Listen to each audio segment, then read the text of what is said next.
continuamos con nuestra serie del el Pentateuco que el pastor David comenzó hace varias semanas, y en este caso nos corresponde tratar el libro de Levítico. ¿Cuántos de los que estamos acá puede decir que Levítico ese es su libro favorito de la Biblia? ¿O cuántos de los que están acá pueden decir que su versículo favorito de la Biblia es uno que está en Levíticos y se lo grabó y nunca se le olvidó? No se sienta mal, porque no he escuchado a una persona que diga eso tampoco en los años de cristiano. Ahora, el hecho de que un libro en la Biblia, como por ejemplo el de Levíticos, no es el favorito de los cristianos, no quiere decir que no sea importante. Nosotros creemos como cristianos que todos los 66 libros contenidos en la Biblia son la palabra del Señor, ¿cierto? Así que nosotros podemos decir y preguntar, ¿hay alguna cosa que salga de la boca de Dios que no es importante? Imagínense. Y cierto que no es nuestro libro devocional principal, pero con la ayuda del Señor estaremos viendo algunos aspectos generales que son muy importantes para el pueblo de Dios, porque así lo dio el Señor. El libro de Levíticos suele ser visto por la iglesia como un libro irrelevante para el hombre de hoy. En los pocos casos que se considera el significado de Levítico o que se considera este libro, se utiliza una interpretación alegórica para cerrar la brecha entre el tiempo del Antiguo Testamento y el día de hoy. Sin embargo, mis hermanos, nosotros tenemos que entender, y es nuestro propósito con este estudio, que un estudio minucioso del libro de Levítico revela la riqueza de su contribución a nuestra comprensión de Dios y de la historia de la redención. Conocer el libro de Levítico, hermanos, nosotros obtendremos y veremos la riqueza de su contribución a nuestra comprensión de quién es Dios. Y sobre todo también su lugar en la historia de la redención. Un autor también escribió acerca del libro de Levítico. Sin el libro de Levítico, los lectores del Antiguo Testamento estarían confundidos por la cantidad de detalles en el sistema sacrificial que encontramos en los libros históricos y proféticos. Se perderían detalles importantes acerca del carácter del Dios de Israel. Además, no estarían preparados para el significado de la muerte de Cristo y tampoco de la comprensión del libro de Hebreos. La carta a los Hebreos, que la tenemos en el Nuevo Testamento, sería, hermanos, casi imposible de comprender si usted no conoce el libro de Levítico. O no entendería su impacto de lo que el autor de la carta a los Hebreos nos enseña ya en el Nuevo Testamento, si nosotros no tenemos por lo menos una base, un contexto adecuado en la comprensión del libro de Levítico. Probablemente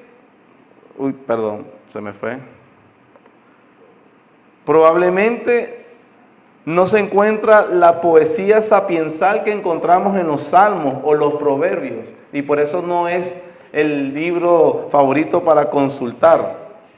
Tampoco encontraremos los dramas o el drama de un personaje interesante, como por ejemplo en Génesis vimos la vida de José, la vida de Abraham, o en Éxodo la vida de Moisés. El libro de Levítico es mayormente un documento legal. Y nadie realmente, agarra una tarde, al que le gusta el café, se prepara un café y se sienta en su mecedora. Voy a leer un documento legal para distraerme. Por lo general no es así.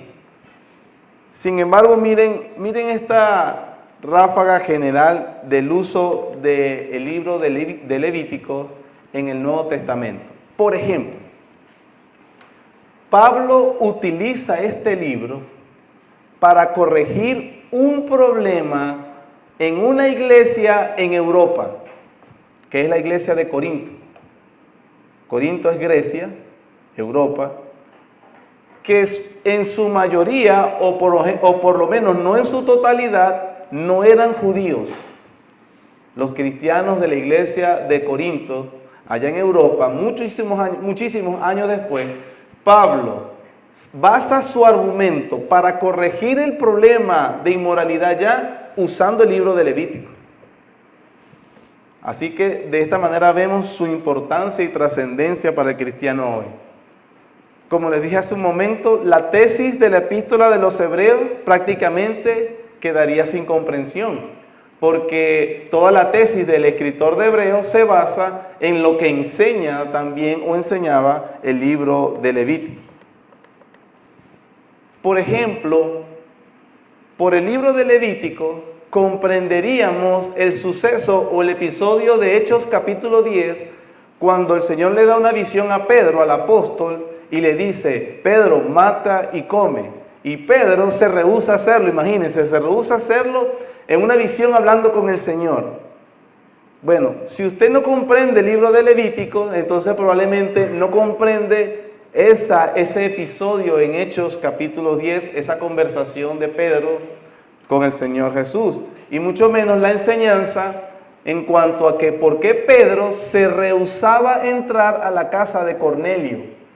Cornelio, un centurión romano que era gentil, y los judíos por el libro de Levítico tenían prohibido entrar en la casa de un gentil. Pero el Señor le está diciendo a Pedro, y en Hechos capítulo 10, ve y predícale. Y entonces Pedro tiene un cortocircuito de entendimiento, pero Señor, no, yo no puedo entrar yo. Y entonces, pero eso nos lo explica el libro de Levítico, o nos da la comprensión. Es también el mismo Pedro, por ejemplo, que en su primera carta, la primera carta del apóstol Pedro, utiliza la exhortación a creyentes perseguidos: sed santos, porque yo soy santo. Pedro se está basando en el libro de Levíticos para consolar a una iglesia en persecución, pero antes de todo le habla de ser santificados o santos. La base para que Pedro diga eso es el libro de Levíticos, hermano. En los evangelios, por ejemplo, vemos también cómo el Señor Jesucristo cumple con todos los requisitos, sobre todo los de purificación. Usted comprenderá entonces, o tendría el cuadro mejor, cuando ven Mateo capítulo 8 que se le acerca un leproso a Jesús, y cómo es que Jesús permite que ese leproso le converse con él. Y por qué después lo manda: ve y preséntate al sacerdote. Usted no puede comprender ese episodio si usted no sabe Levíticos 13 y 14.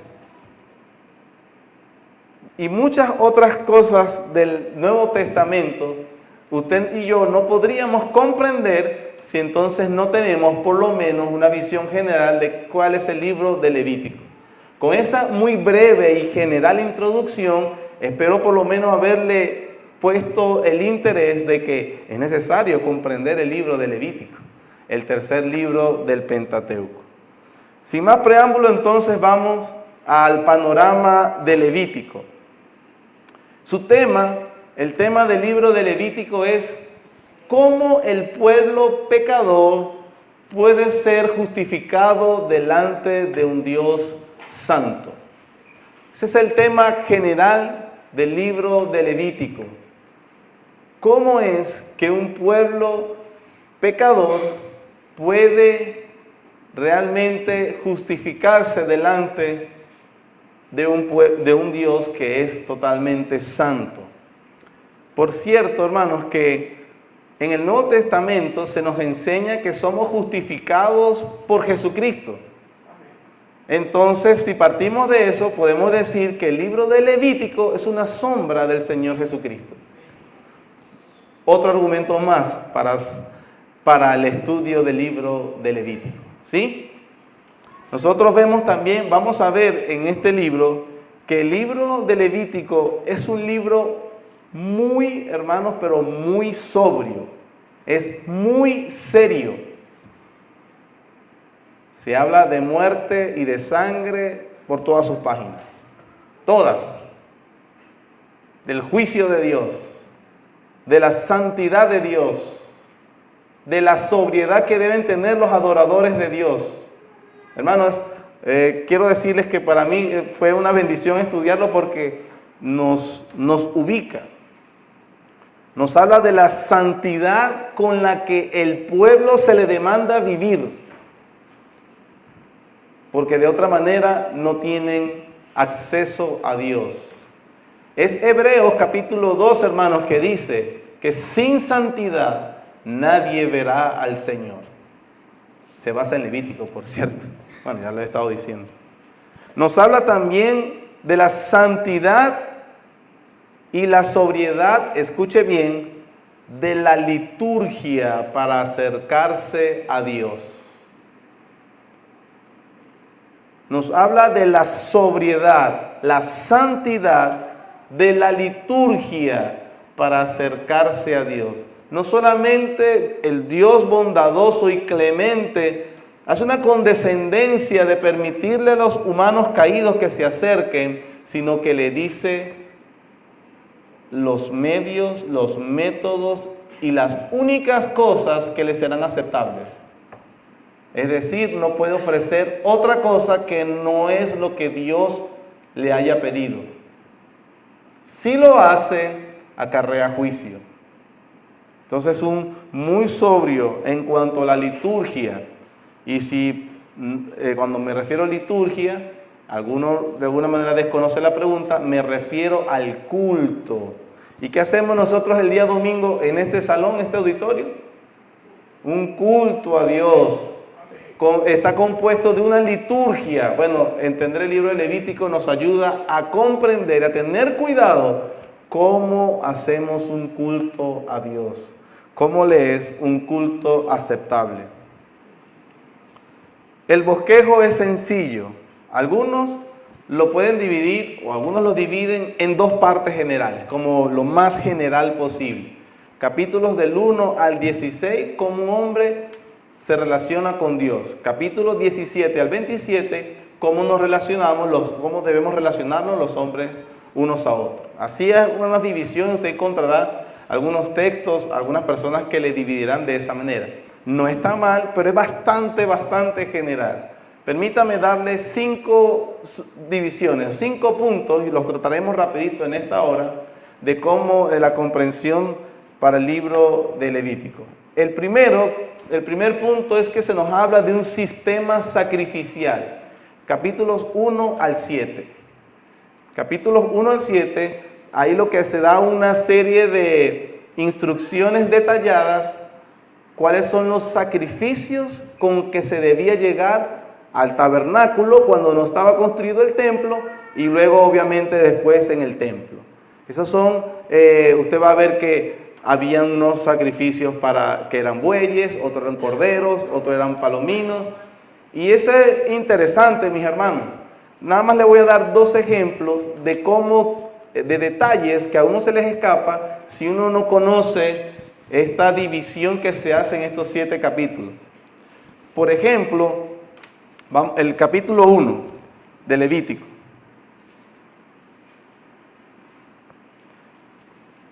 Dice primero, el versículo 3, si su ofrenda fuere holocausto vacuno, macho sin defecto lo ofrecerá de su voluntad, lo ofrecerá de la puerta del tabernáculo de reunión delante de Jehová. Hasta allí. Versículo 10, si su ofrenda para holocausto fuere del rebaño, de las ovejas, de las cabras, macho sin defecto lo ofrecerá. Hasta allí. Versículo 14. Si la ofrenda para Jehová fuere holocausto de aves, presentará su ofrenda de tórtolas o de palominos. Usted dirá, bueno, son 3 ofrendas diferentes. No, era para lo mismo, para la expiación del pecado. Es solo que habían 3 tipos de ofrenda según la condición económica de quien estaba sacrificando. Por ejemplo, la primera, la del ganado vacuno, era para los ricos. Los ricos que venían a hacer el sacrificio tenían que ofrecer un becerro o alguien del ganado vacuno. Los de menor clase social ofrecerían una oveja, era más económica. y los pobres del pueblo no pueden comprar, no tienen ganado, no podían comprarlo, no tenían ovejas, no podían comprarla, y entonces tenían que ofrecer 2 tórtolas, que son como 2 aves o 2 palominos. Eran los más pobres, eso era lo más barato en el mercado que una familia pobre podía adquirir. Usted dirá, bueno, son detalles, yo no voy a comprar ni vacas ni... Pero ojo, si usted lee Lucas capítulo 1, vamos rapidito allá.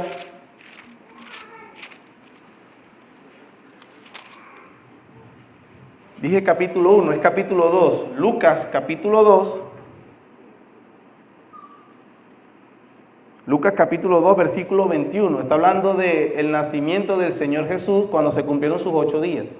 Dice, cumplidos los 8 días, Lucas 2, 21. Cumplidos los 8 días para circuncidar al niño, le pusieron por nombre Jesús, el cual le había sido puesto por el ángel antes que fuese concebido.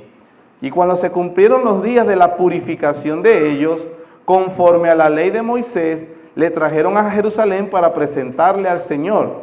Como está escrito en la ley del Señor, todo varón que abriere la matriz será llamado santo al Señor.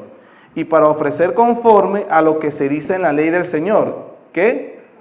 Un par de tórtolas o 2 palominos. Aquí vemos que en el Evangelio, usted está estudiando el Evangelio y usted dice, conforme a lo que dice la ley del Señor. ¿Dónde lo dice? Lucas le está citando Levíticos capítulo 1, versículo 14. Ya usted sabe ese detalle. Pero un segundo detalle importante. ¿Qué significa que José y María presentaron 2 tórtolas y 2 palominos? Que la posición económica en la que vivió el Señor Jesús en la tierra era muy pobre, hermano. Muy pobre. Como dijo un predicador una vez que escuché, él nunca se sentó en una butaca acolchada con aire acondicionada. Usted y yo ya sí. Él nunca se bebió un vaso de agua, un vaso con agua con hielo. Nunca tuvo un refrigerador. Nunca tuvo televisión. Nunca tuvo un vehículo. Un vehículo de motor. Obviamente se trasladó en animales. Pero viendo inclusive en la sociedad donde vivió, era pobre. No era de los más ricos. Era muy pobre. Así que parte de detalle interesante nada más leyendo Levítico, ¿no? Pero también dice que eran los más ricos los que daban ganado vacuno. Si usted está leyendo el Antiguo Testamento, por ejemplo, ese es otro ejemplo que le doy, y ve el primer libro de Samuel, que se narra la mamá de Samuel, la del primer profeta, es Ana. Y cuando venía a presentarse con su marido, traían 2 vacas bien grandes. ¿Qué le dice ese detalle? Que Ana pertenecía a una clase social, la mamá de Samuel, de los más ricos en Israel para el momento. Pero, teniendo ese detalle en cuenta, vamos al primer libro de Samuel, capítulo 2.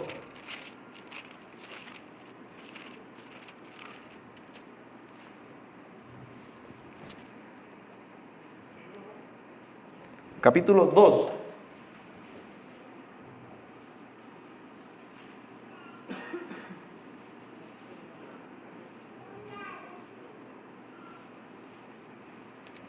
Que es cuando ella era estéril, no concebía, le pidió al Señor que por favor le diera la bendición de tener un hijo y ella sale embarazada. Este es el canto de adoración, que por cierto es el que emula María, la madre de Jesús, también cuando hace una adoración allá en Lucas. Pero vean, les dije que la clase social a la que correspondía Ana era de los más ricos. Capítulo 2, versículo 1, dice: y Ana oró y dijo: mi corazón se regocija en Jehová, mi poder se exalta en Jehová, mi boca se ensanchó sobre mis enemigos, por cuanto me alegré en tu salvación. Versículo 4. Los arcos de los fuertes fueron quebrados, los débiles se ciñeron de poder. Los saciados se aniquilaron por pan, los hambrientos dejaron de tener hambre. Versículo 8. Él levanta del polvo al pobre y del muladar exalta al mentiroso. Menesteroso, perdónenme. Ahora, le acabo de decir que ella pertenece a una clase social, o entendemos, adinerada. Pero cuando ella está adorando al Señor, ella está adorándolo por la bendición que Dios le da, y ella se califica a sí misma como pobre, menesterosa. Los mansos de la tierra, dicen otra parte. El hambrienta. Ella está diciendo básicamente lo que dice la bienaventuranza. Ella es pobre en espíritu. Ella es una verdadera mujer humilde.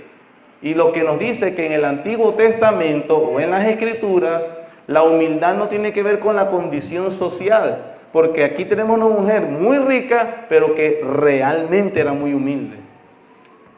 Se veía a sí misma como pobre, hambrienta de justicia, sed por la palabra de Dios, y adoraba de todo corazón a Dios. Entonces ese detalle, ¿de dónde lo sacamos?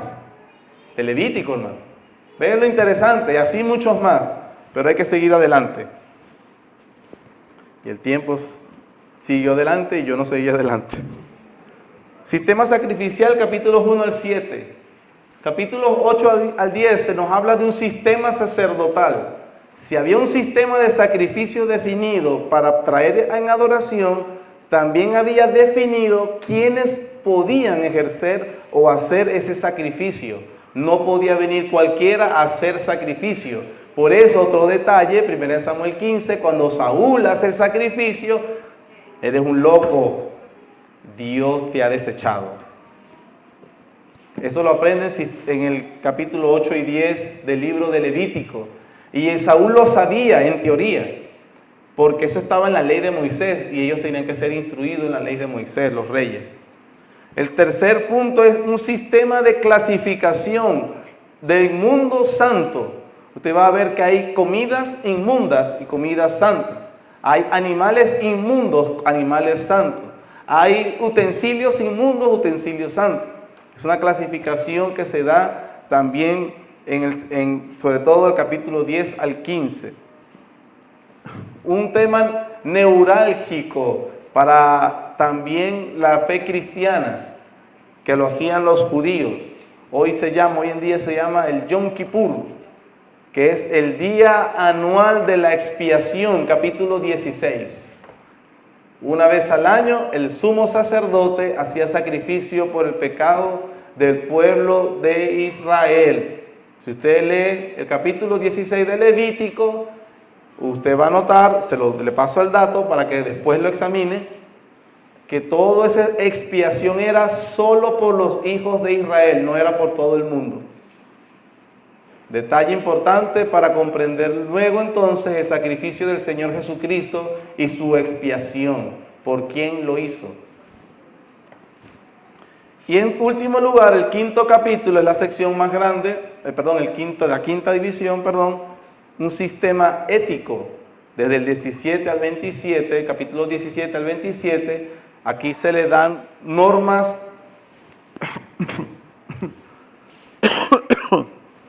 al pueblo para cómo se debe conducir. Amén. Avanzamos.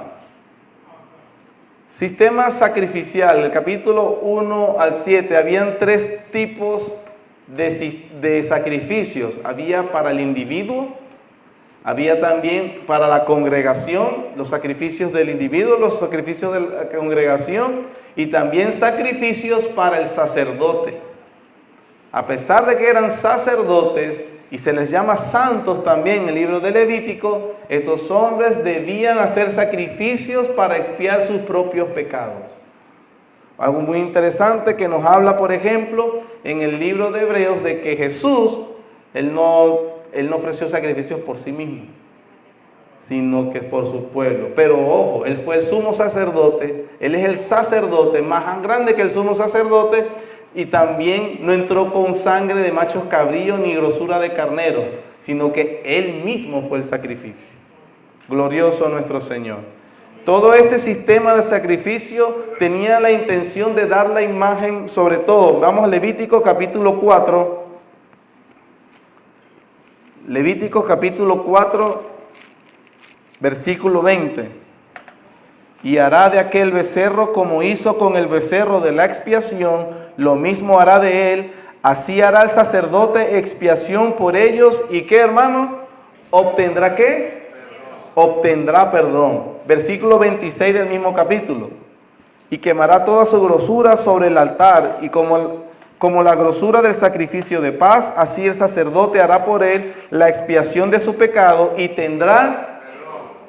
Versículo 31, y le quitará toda su grosura de la manera que fue quitada la grosura del sacrificio de paz, y el sacerdote le hará arder sobre el altar en olor grato a Jehová, así hará el sacerdote expiación por él, y será entonces este sistema de sacrificio detallado, 7 capítulos, diferentes animales, diferentes maneras de hacerlo, para marcar la imagen. Cuando se haga esto, obtendrás perdón. Hebreos 9:22, y casi todo es purificado según la ley con sangre, y sin derramamiento de sangre no se hace remisión de pecado.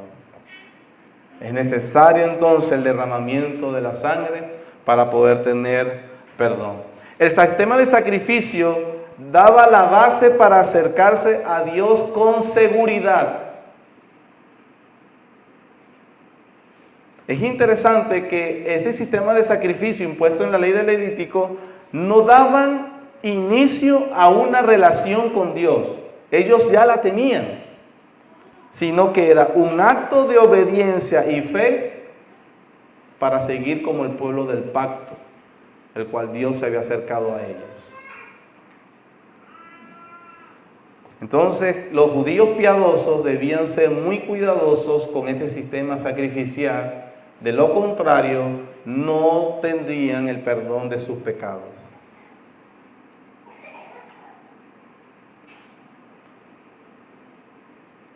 Sistema sacerdotal, capítulos 8 al 10.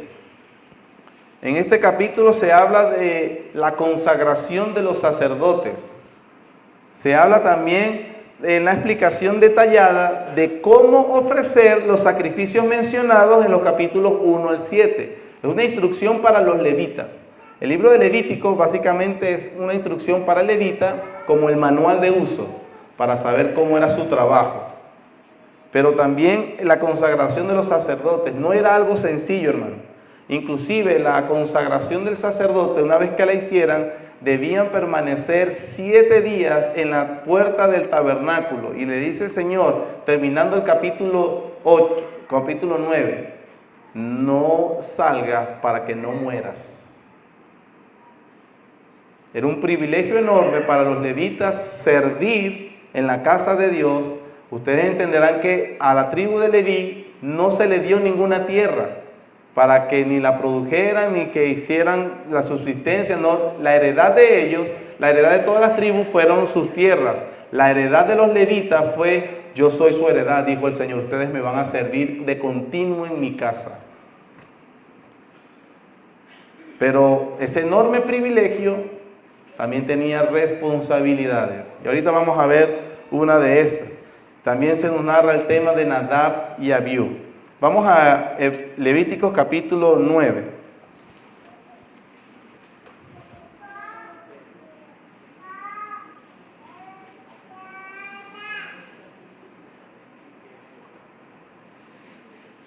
Versículo 22.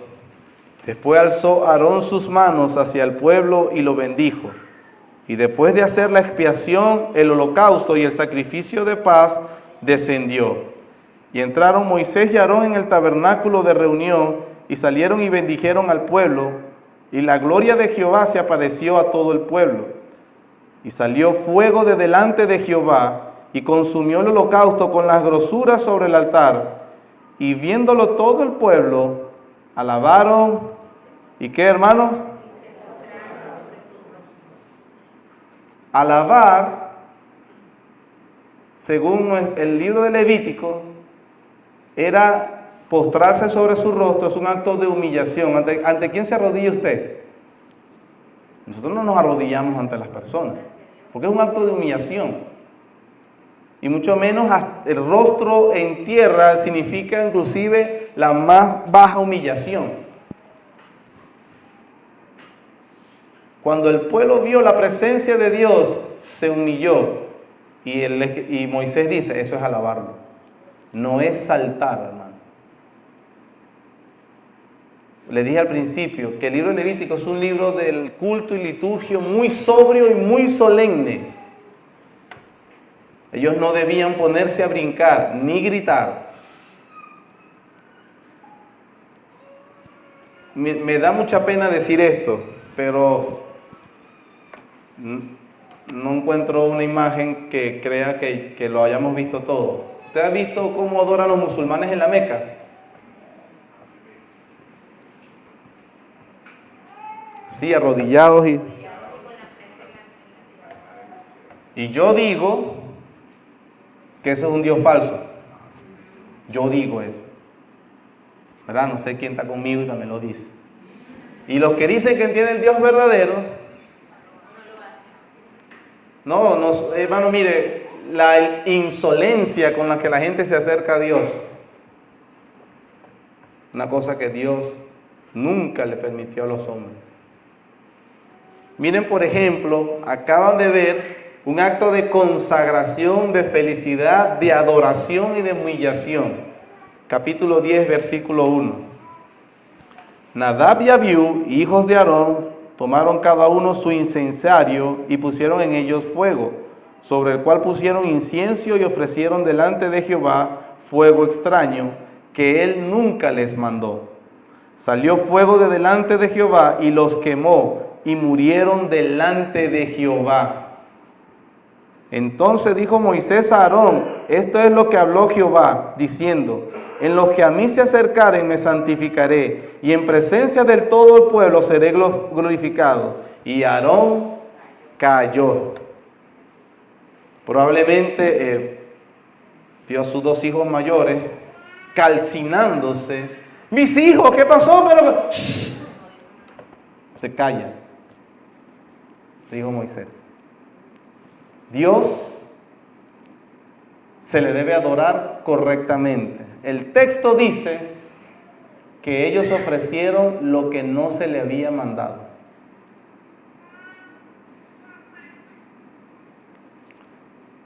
No dice que hicieron un pecado. Dice que no escucharon la instrucción. Y el Señor los mató. ¿Y sabe qué, hermano? También Aarón, que es el sumo sacerdote en ese momento a quien se consagra, el Señor, después de hacer tremendo juicio, nada más, yo tengo dos hijos y nada más imaginármelo me llena de terror, le dice, y no los llores. Y le dice a sus otros dos hijos, a los dos hijos que están, al Zafán y al que está el otro allí en el capítulo, no lloren a él. No los lloren. El pueblo los puede llorar, pero ustedes no. Glorifiquen a Dios porque para acercarse a Dios se debe venir de manera adecuada. Hay opinión. Perdón. Discúlpeme, he estado muy enfermo esta semana, en verdad. Pero hay dos opiniones en cuanto a cuál es la razón del juicio. La otra razón la vemos, por ejemplo, versículo 9, versículo 8 de capítulo 10. Jehová habló a Aarón diciendo, tú y tus hijos contigo no beberéis vino ni sidra cuando entréis en el tabernáculo de reunión, para que no muráis. Estatuto perpetuo para vuestras generaciones, para poder discernir entre lo santo y lo profano, entre lo inmundo y lo limpio, para enseñar a los hijos de Israel todos los estatutos de Jehová, se les ha dicho por medio de Moisés. Las opiniones están entre lo que vimos, el primer comentario en el versículo 1, que ofrecieron lo que no se les había pedido. Entonces hubo un juicio terrible por creativos, sería la palabra. Por creer que, bueno, estos no son los elementos que pidió, pero hacen la misma función. Y entonces Dios los mató por eso. No, porque Dios te dio un libro para que un libro que es mi palabra, lo leas y lo obedezcas. Eso por un lado. Pero en segundo lugar, el hecho que después se le pida, se le demande a que no se le... Oye, gracias hermano, Señor te bendiga. Gracias.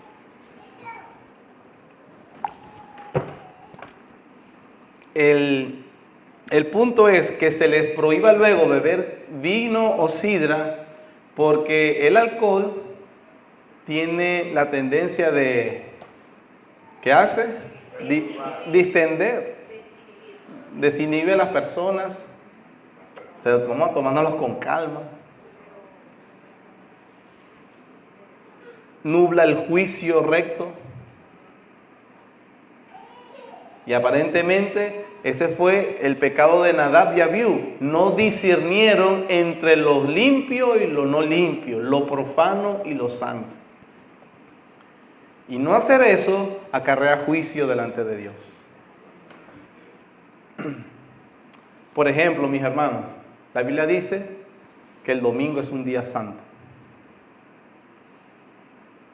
Hay gente que dice, todos los días son de Dios, yo le doy todos los días a Dios. Sí, eso es verdad, pero Dios determinó un día como santo. No puede ser tratado como todos los días. Los otros días son comunes, seculares. Hay un día que es santo. Él demanda que sus adoradores disciernan y hagan la diferencia. Otra cosa, hermanos, lo digo de todo corazón. Nosotros debemos hacer el ejercicio mental, por ejemplo, de que cuando pasamos por la puerta, debemos hacer el ejercicio de que pasamos del umbral, cuando estamos en culto, de lo profano a lo santo. Pero no es el local, no es las paredes, no son las paredes. La Biblia dice que en el tabernáculo estaba la presencia de Dios de una manera especial y ellos debían tratarlo, aunque era una cortina y eran como una carpa, ellos debían tratarla de manera diferente. Así también dice la Biblia, cuando la iglesia se reúne, el templo de Dios se convierte, o sea, es su santuario. El concepto es un santuario para Dios. No puede ser tratado secularmente. No puede ser llevado ligeramente. No puede ser llevado descuidadamente. Acarrea juicio delante de Dios, profanar lo que es su culto, hermano. Imagínense entonces la sobriedad y la seriedad que se le demanda a los adoradores de hoy acercarse a Dios. Eso incluye, como con los sacerdotes, desde su vestimenta hasta sus actitudes y los elementos usados. Este no es el tema para los detalles, por ejemplo, de la música, y que nosotros no estamos satanizando los instrumentos musicales, como que si hubiese una batería o una guitarra eléctrica, no, porque esos son instrumentos, ellos no son profanos en sí. Profanos son los que lo tocan de manera profana.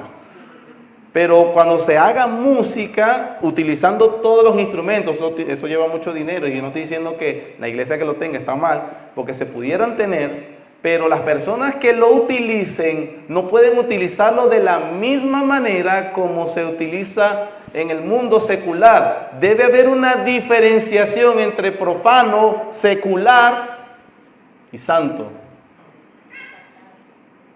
Entonces esa es la diferencia. La vestimenta que utilizan las personas, las actitudes que tenemos. ¿Sabe usted que el Nuevo Testamento dice que cada uno ya es sacerdote de Dios y se acerca y le da culto a Dios? Bueno, si lo hacen mal también. Los hijos de Aarón fueron quemados, hermano. Lo acabamos de leer. Es un Dios diferente, es que este es otro Dios, ¿verdad? No es el mismo, es el mismo. Continuamos. La tercera división es el sistema de clasificación limpio inmundo. En el libro se pueden notar como 3 categorías. La primera de arriba, santo, limpio, inmundo. ¿Sí se ve claramente?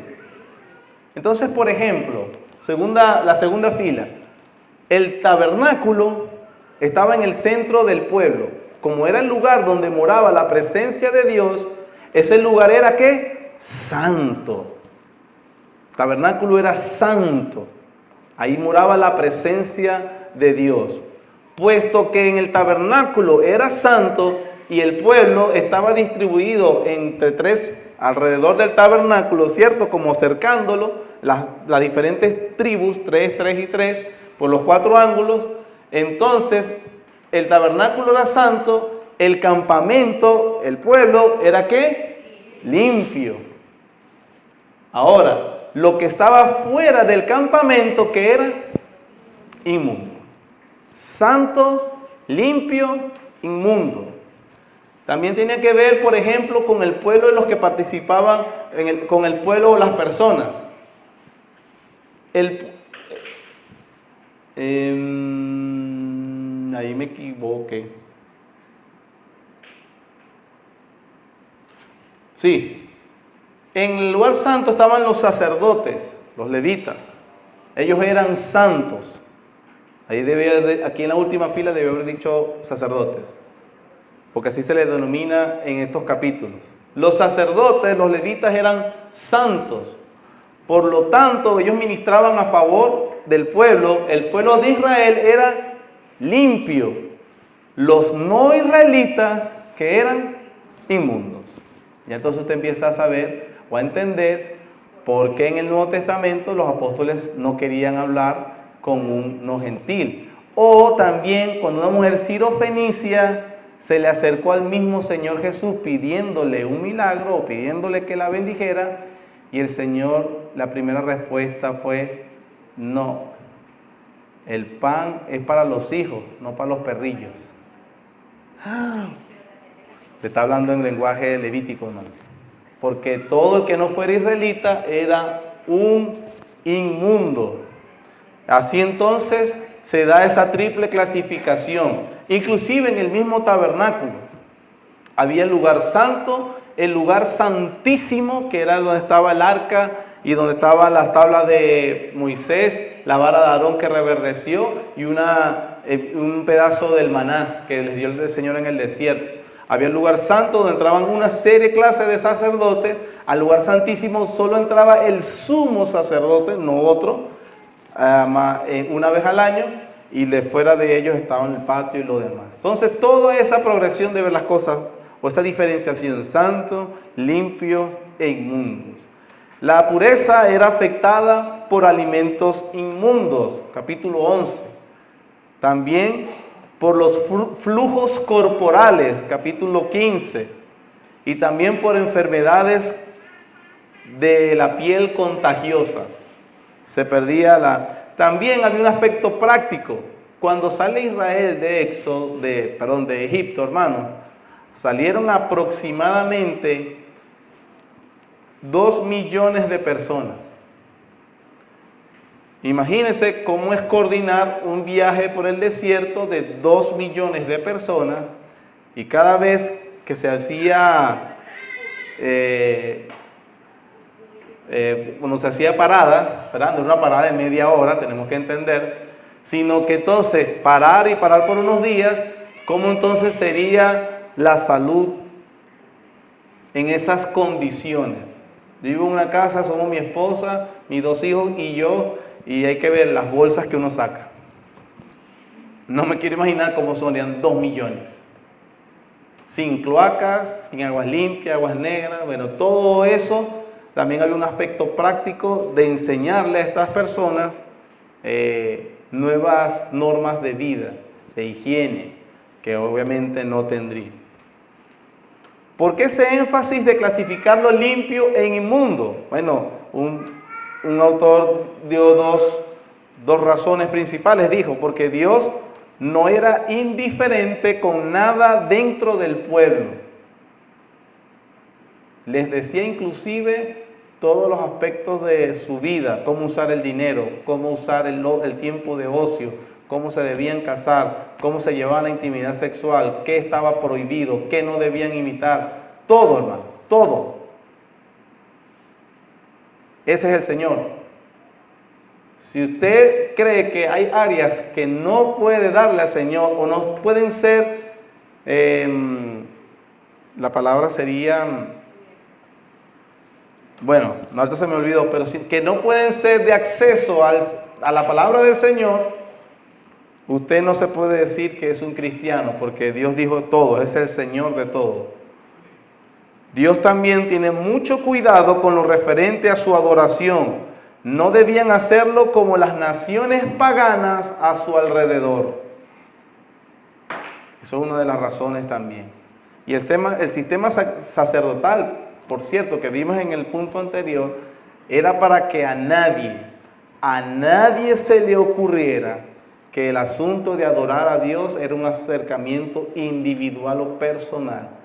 Si no había mediador, era imposible. Imposible. El día de la expiación, el día, por cierto, que el Señor Jesús muere después de la Pascua, el día de la expiación, el día más solemne del calendario judío, hermano. Y en ese día, con ese sacrificio, se garantizaba la presencia de Dios en medio del pueblo del pacto. El sumo sacerdote, así tal cual como vimos en Nadab y Abiú, en el capítulo 10, entraba una vez al año, pero entraba con unas cuerdas amarradas.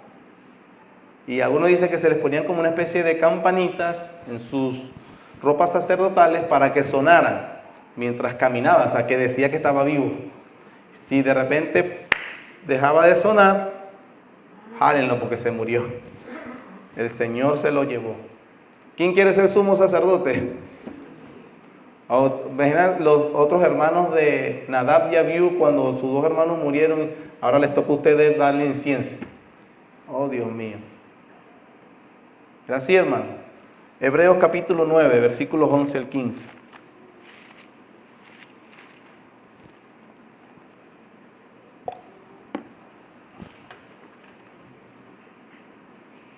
Dice la palabra del Señor: pero estando ya presente Cristo, sumo sacerdote de los bienes venideros, por el más amplio y más perfecto tabernáculo, no hecho de manos, es decir, no de esta creación, y no por sangre de machos cabríos ni de becerros, sino por su propia sangre, entró una vez para siempre en el lugar santísimo, habiendo obtenido eterna redención. Porque si la sangre de los toros y de los machos cabríos y la ceniza de las becerras rociadas a los inmundos santifican para la purificación de la carne, ¿cuánto más la sangre de Cristo, el cual mediante el Espíritu Eterno se ofreció a sí mismo sin mancha a Dios, limpiará vuestras conciencias de obras muertas para que sirváis al Dios vivo? Así que por eso es mediador de un nuevo pacto, para que interviniendo muerte para la remisión de las transgresiones que había bajo el primer pacto, los llamados reciban la promesa de la herencia eterna.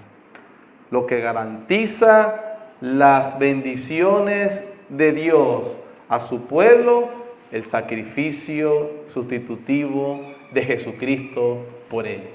Bendito sea nuestro Señor. Y por último, hermanos, terminamos el sistema ético que nos habla de cómo el pueblo podía manifestar entonces su carácter santo. Era el diario vivir. Dios es santo y nosotros debemos ser santos, apartados. Dios no solamente nos cura del mal a través del sacrificio, también nos da las instrucciones para prevenir el mal. Les leo algunos ejemplos de estas instrucciones. No vamos a leer ¿cuántos son? 10 capítulos que nos corresponderían. Pero solo una muestra pequeña de esto. Empiezo con Levítico 18:22. Dice: no te echarás con varón como con mujer, es abominación. Capítulo 19, versículo 12. No jurarás falsamente por mi nombre, profanando así el nombre de tu Dios, yo Jehová. Versículo 13. No oprimirás a tu prójimo, ni le robarás. No retendrás el salario del jornalero en tu casa hasta la mañana. Hermanos, cuando contratamos a alguien, el Señor desea que le pagues inmediatamente, o el Señor te manda, no desea, perdón, nos manda que cancelemos inmediatamente. A veces, como que pagarle a alguien, a aquellos, o si tú tienes trabajadores, entonces retienes el sueldo, lo dejas pasar, o no, bueno, te deposito el viernes al mediodía y se le va a hacer efectivo el lunes, pero el lunes es bancario, entonces ya sabes que es para el martes. Debiste haberlo hecho entonces, debiste haber puesto cuidado. El Señor juzga eso, hermano. Digo, si tú no eres alguien que tiene empleados, bueno, pero eres un empleado, el Señor va a juzgar eso. Porque está prohibido por Dios retenerle el salario al trabajador. Capítulo 19, versículo 15. No harás injusticia en el juicio, ni favoreciendo al pobre, ni complaciendo al grande. Con justicia juzgarás a tu prójimo. Por ejemplo, como los tribunales, los jueces, que pudieran comprender esta gran verdad y así juzgaran. Imagínate, hermano, cómo sería una sociedad distinta. Levíticos 19, 18. No te vengarás, ni guardarás rencor a los hijos de tu pueblo, sino amarás a tu prójimo como a ti mismo. Yo, Jehová. Capítulo 19, versículo 32. Miren este, hermano. Delante de las canas te levantarás y honrarás al rostro del anciano, y de tu Dios tendrás temor. Yo, Jehová. Ya que esa vieja fastidiosa, ese viejo fastidioso. ¿Cómo es la sociedad hoy, hermano? ¿Cómo son los muchachos o algunos adultos comportándose con las personas de tercera edad? Es un juicio que se ganan delante de Dios por ser irrespetuosos. La Biblia dice, ante las canas te levantarás, honrarás el rostro del anciano. Debe ser respetuoso. Cuando Pablo está hablando a Timoteo, que es un joven en la iglesia, pero que es el pastor, le dice a las ancianas como a madres, a los hombres, a los ancianos como a padres, amonéstales, a las jovencitas como a hermanas. Preséntate tú como ejemplo en todo. El respeto y la reverencia que debe haber ante las personas que son mayores. Y cómo hoy en día las personas, básicamente, no, ese no es mi papá, ese no es mi mamá, no me interesa lo que tú digas. Echan malos ojos, actitudes groseras, responden, son respondones. No hay una cosa más odiosa que un muchacho respondón, una muchacha respondona. Una persona que se ponga a detutear, esa falta de respeto de ponerse de igual a igual con una persona mayor. Eso es una grosería y una falta de respeto que Dios juzga, hermano.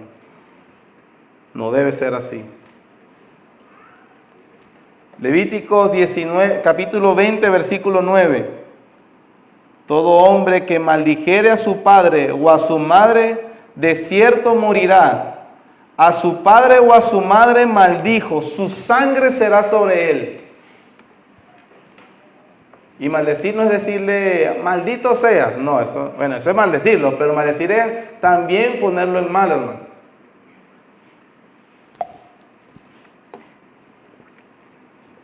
Hay tantas muertes porque se lo ganaron. Se lo ganaron, se llevó el premio. Muchacho grosero, muchacha grosera, muchacho respondón, desobediente. No le da honra a su papá, no le da honra a su mamá. Bueno, el Dios dice, de cierto se va a morir. Por eso la gente muere tan joven. Una de las estadísticas de los malandros. Bueno, uno dice los malandros para poner el ejemplo más obvio. Pero es que sus padres o sus madres, yo les dije tanto que no fuera así. Y los matan temprano por la vida que llevan. Pero es así lo que dice la Biblia. Capítulo 20, versículo 10. Si un hombre cometiere adulterio con la mujer de su prójimo, el adúltero y la adúltera indefectiblemente serán muertos. Capítulo 20, versículo 13. Si alguno se ayuntare con varón como con mujer, abominación hicieron, ambos han de ser muertos, sobre ellos será su sangre. Capítulo 21, versículo 9.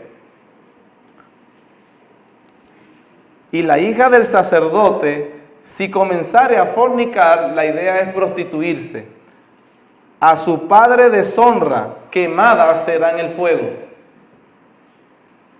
Son las personas que no honran a sus autoridades y que andan le dicen patica caliente. Capítulo 24, versículo 17. Asimismo, el hombre que hiere de muerte a cualquiera persona que sufra la muerte. Capítulo 25, esa es la pena de muerte, la instituye la ley de Dios. Los estados modernos harían mucho bien si se apegaran más a la ley de Dios. Capítulo 25, versículo 35. Cuando tu hermano empobreciere y se acogiere a ti, tú lo ampararás. Como forastero y extranjero vivirá contigo. No tomarás de él usura ni ganancia, sino tendrás temor de tu Dios, y tu hermano vivirá contigo. Capítulo 26, versículo 9, que es parte de ese carácter santo. Decir, porque yo me volveré a vosotros, y os haré crecer, y os multiplicaré, y afirmaré mi pacto con vosotros. Versículo 11, y pondré mi morada en medio de vosotros, y mi alma no os abominará. Andaré entre vosotros, yo seré vuestro Dios, y vosotros mi pueblo. El carácter santo del pueblo de Dios. Todo esto es una visión muy general y periférica del libro de Levítico. Espero, hermanos, que le haya dado un poco de interés por comprenderlo, por estudiarlo y obviamente encontrar las riquezas que tiene Cristo Jesús. Amén. Preparémonos para nuestro culto. Después de leer Levítico es interesante, porque el Señor está esperando que lo hagas bien. Lo hagas bien, con la actitud correcta y las cosas que Él demanda. No tengo el tiempo, eso puede ser una clase de escuela dominical completa, pero el Nuevo Testamento dice de qué están compuestos la liturgia cristiana en la iglesia, de manera clara y evidente, con cantos, con lectura de su palabra, oraciones, la predicación de su palabra, las ofrendas y también con lo que es el bautismo y la cena del Señor. Son los elementos que dice el Nuevo Testamento que componen la liturgia cristiana. Y algunas personas creen, es que yo voy a la iglesia y no voy a hacer nada. No, porque tú prefieres que te pongan la diferencia de los 6 capítulos de cuál animal era el que tenías que traer, cuál va a ser. No, pero ahora dame sacrificios de labios. Canta. Y lo hace hasta de manera descuidada o de manera incorrecta. Hermanos, nuestro Dios es un Dios santo. Y la adoración que se le da debe ser santa. Y solo es santa cuando se hace en los términos de Él. Vivimos en una época, lamentablemente, siglo XXI, donde es el cliente el que tiene la razón. Donde si yo soy el que te estoy pagando algo a ti, tú me estás prestando un servicio, a ti te interesa qué es lo que a mí me interesa, que yo esté cómodo, que yo no me quiera ir con el otro competencia, que mis necesidades estén satisfechas.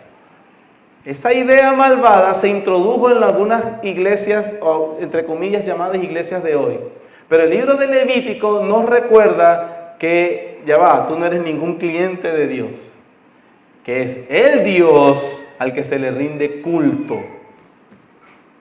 Un culto al único y verdadero Dios. Y Él pone también los términos en que se le da ese culto. Si no, no es recibido.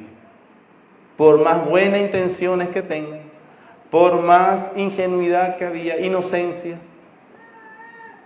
se debe hacer lo que Él ha pedido que se haga. Amén. Oh Señor, gracias. Gracias, Padre, por el privilegio de escuchar tu palabra una vez más. Aunque de manera muy general, Señor, este profundo y hermoso libro, Señor, de Levíticos, danos en nuestro corazón, inclina nuestro corazón a tu palabra, Señor. Oh Padre, ayúdanos para que podamos decir, Señor, como el salmista, deseables son más que el oro y más que mucho oro afinado. Es más dulce que la miel, la que destila del panal. Así es tu palabra en nuestro paladar, Señor. Nuestra alma se regocija en comprenderla de mejor manera. Oh Señor, ayúdanos a nosotros, tu pueblo, redimido por la sangre de Jesucristo, a prepararse para el culto al cual tú esperas que tu pueblo santo te otorgue en tu día santo. Gracias, Señor. Amén.